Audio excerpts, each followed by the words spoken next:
কাছে এইটার মধ্যে আরেকটা জিনিস দেখা তোমাদের দাঁড়াও।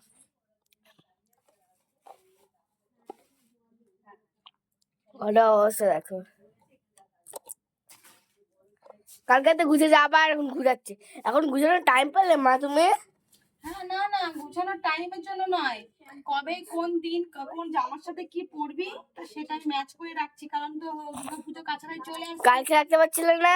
তবে কাস্টমারের চাপ পড়ে যাবে আমার, এদিক ওদিক অর্ডার আসবে যখন ফেসিয়াল, তারপর হলো তোমার পেডিকিউর ম্যানিকিউর ওয়্যাক্সের, তারপরে হলো তোমার আরো ম্যানিকিউর ফেসিয়ালের, তারপর হলো মাসাজের, সব চাপ পড়ে যাবে কাজে, তার স্পা, হেয়ার স্পা, কাটিং, সব অনেক রকমের তো জানোই, হাইড্রা ফেসিয়ালের সব কাজ বেড়ে যাবে, ওই জন্য আগে থেকে গুছিয়ে রাখছি, যেগুলো সেলাই করে দিচ্ছি।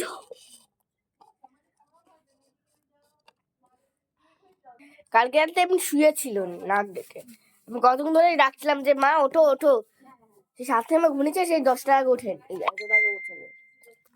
আমাকে একটু ব্যাকে দেখা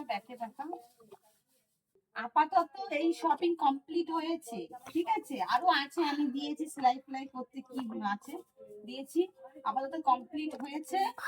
এখন